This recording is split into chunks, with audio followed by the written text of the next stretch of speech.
Você já parou para pensar se no fundo você é pobre porque quer? Calma, não é um ataque. É uma pergunta que incomoda, que tira o chão de quem vive culpando o governo, os pais, a sociedade, o chefe ou o azar por tudo que dá errado. A verdade é que ninguém gosta de ouvir isso. Dói.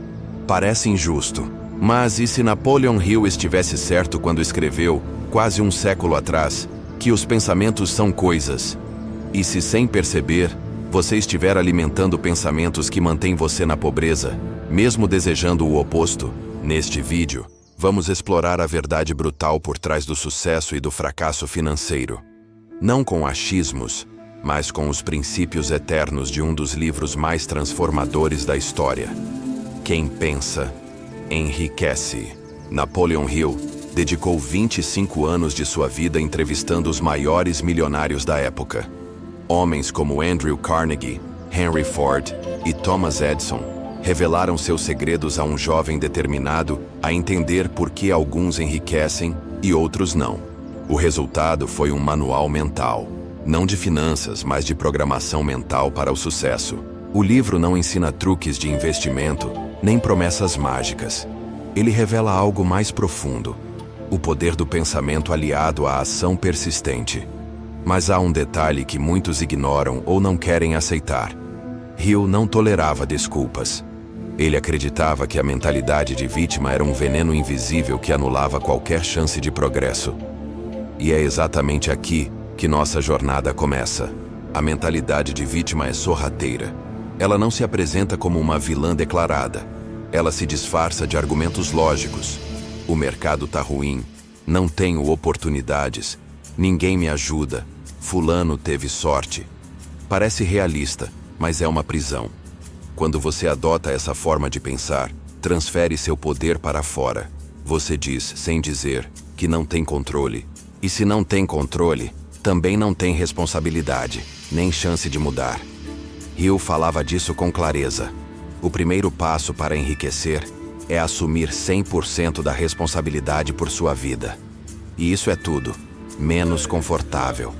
É desconfortável porque exige olhar no espelho e admitir que talvez seus maiores inimigos morem dentro da sua cabeça.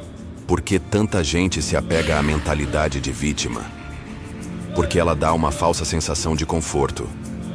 Se eu sou vítima, não preciso agir, não preciso tentar, não preciso falhar. Posso me esconder atrás das minhas desculpas e continuar dizendo que um dia as coisas melhoram, mas não melhoram. Não melhoram porque vitimismo é estático. Ele paralisa. Ele convence você de que é nobre sofrer, que é bonito resistir sem resultados. Hill, por outro lado, falava de desejo ardente, fé, autossugestão, plano definido, ação contínua. Tudo isso exige protagonismo. E ser protagonista dá medo, porque se der errado, a culpa é sua. Mas também é seu o crédito quando dá certo. Nos próximos blocos, vamos desmontar, ponto a ponto, os principais mecanismos mentais que te mantêm preso à escassez. Vamos ver como as crenças limitantes são formadas, como elas te sabotam e, o mais importante, como substituí-las por pensamentos de abundância e ação. Se você já leu Quem Pensa, Enriquece, vai ver esse clássico com outros olhos. E se nunca leu, esse vídeo pode ser seu ponto de virada. Mas só se você estiver disposto a encarar a verdade brutal de que a sua vida financeira é, em grande parte, um reflexo da sua mente. Fica comigo, porque agora a gente vai começar o mergulho profundo.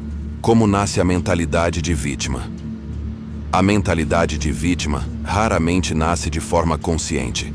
Ela é construída aos poucos, como uma armadura invisível moldada pelas experiências da infância, pela educação que recebemos, pelos traumas que enfrentamos e principalmente pelas narrativas que escutamos e repetimos.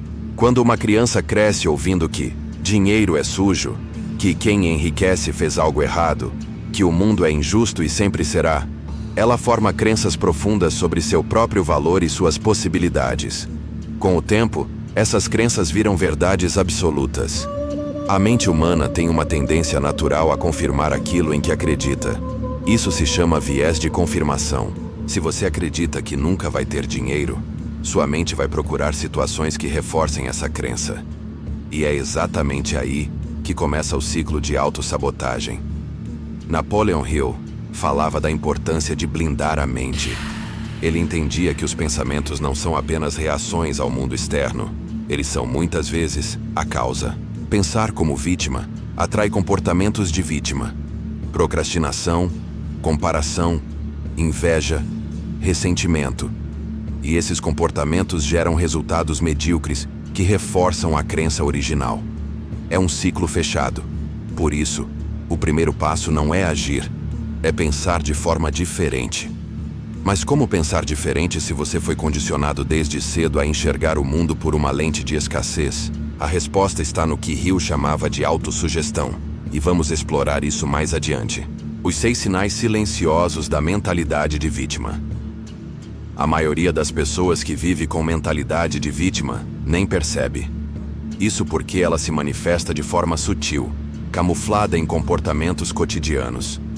O primeiro sinal é o hábito de culpar os outros. Tudo que dá errado é culpa do governo, do mercado, do chefe, dos pais, de qualquer um, menos da própria pessoa. O segundo sinal é a falta de responsabilidade emocional. Pessoas com essa mentalidade vivem no modo "alguém me deve algo". O terceiro é a resistência à mudança. Mudanças geram medo, então é mais fácil reclamar do que adaptar-se. O quarto é o uso constante de justificativas. Não consigo porque não tenho tempo, porque não tenho talento, porque ninguém me ajuda. O quinto é a comparação constante com os outros, sempre sentindo que a vida é injusta. E o sexto é o mais perigoso, a autoimagem negativa. No fundo, quem se vê como vítima acredita que não merece vencer. Hill dizia que nada substitui a autoconfiança. Ele dedicou um capítulo inteiro do seu livro à fé. Não fé religiosa, mas fé em si mesmo. Quem acredita ser capaz, age. Quem se sente impotente, paralisa. A chave para sair desse ciclo é cultivar uma fé inabalável em suas próprias capacidades, mesmo sem provas externas.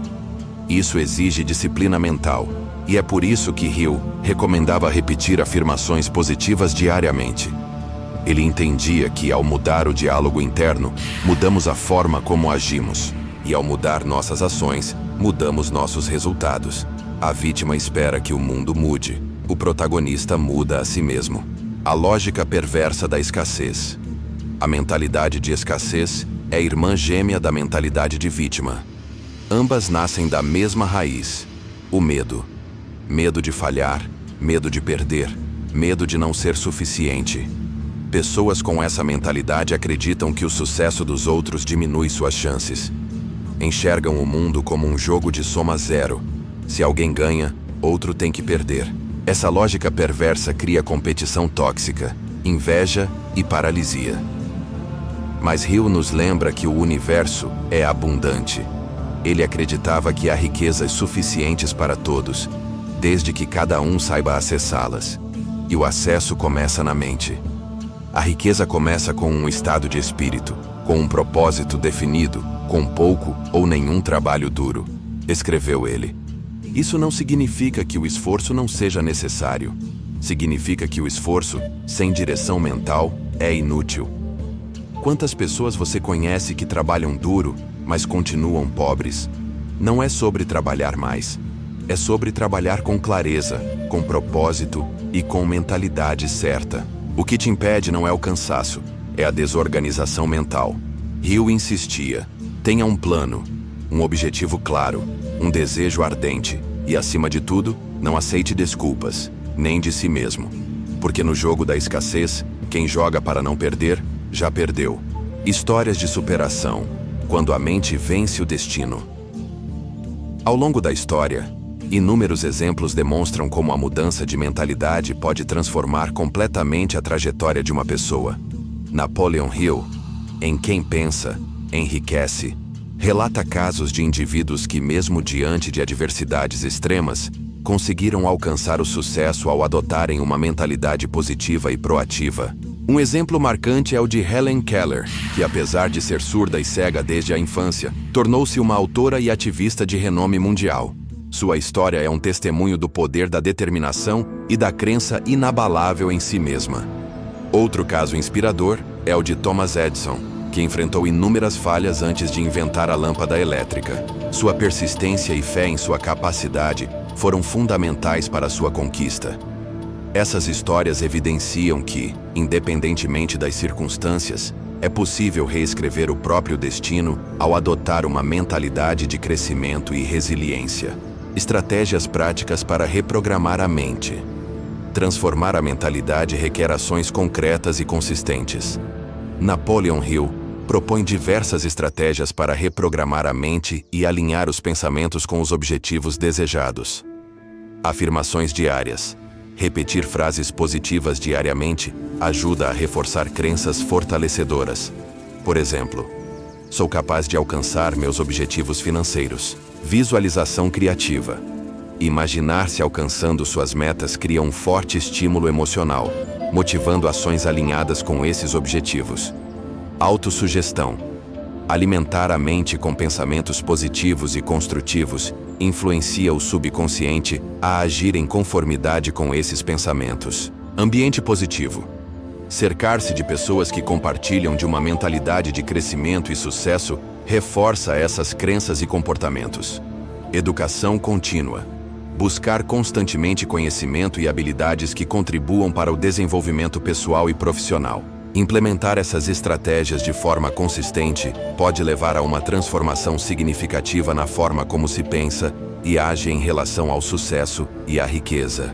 O papel das emoções na criação da realidade financeira. As emoções desempenham um papel crucial na formação da realidade financeira de uma pessoa.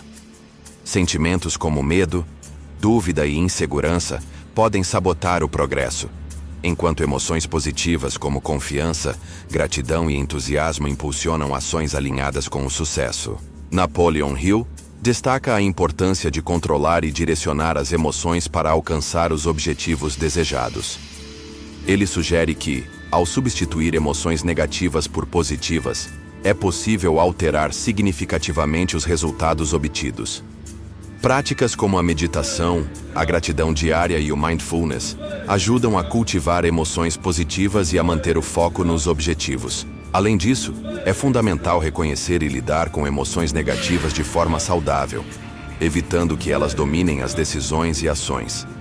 Ao desenvolver inteligência emocional, torna-se possível responder de maneira mais eficaz aos desafios e manter a motivação em direção às metas financeiras, construindo um plano de ação para a prosperidade. Ter um plano de ação claro e bem definido é essencial para transformar a mentalidade e alcançar a prosperidade. Napoleon Hill enfatiza a importância de estabelecer metas específicas, mensuráveis, alcançáveis, relevantes e com prazo definido. Critérios SMART. Definir objetivos claros. Estabelecer metas financeiras específicas, como economizar uma determinada quantia ou investir em um negócio. Ver e vencer. Elaborar um plano detalhado. Criar um roteiro com etapas concretas para alcançar cada objetivo, incluindo prazos e recursos necessários. Monitorar o progresso. Acompanhar regularmente o avanço em direção às metas, ajustando o plano conforme necessário. Manter a motivação. Celebrar pequenas conquistas ao longo do caminho e lembrar-se constantemente do propósito maior por trás dos objetivos. Buscar apoio. Compartilhar os objetivos com pessoas de confiança que possam oferecer suporte e incentivo. Ao seguir um plano de ação estruturado, é possível manter o foco, superar obstáculos e avançar consistentemente rumo à prosperidade financeira. Comprometendo-se com a transformação pessoal. A jornada rumo à prosperidade começa com um compromisso firme com a transformação pessoal. Isso envolve assumir total responsabilidade pela própria vida, abandonar a mentalidade de vítima e adotar uma postura proativa diante dos desafios. Napoleon Hill destaca que o sucesso é resultado de uma decisão consciente de mudar, seguida por ações consistentes alinhadas com essa decisão. Ele afirma: o ponto de partida de toda conquista é o desejo. Comprometer-se com a transformação pessoal significa assumir a responsabilidade, reconhecer que os resultados obtidos são consequência das próprias escolhas e ações. Persistir diante das dificuldades, manter-se firme nos objetivos, mesmo quando surgem obstáculos e contratempos.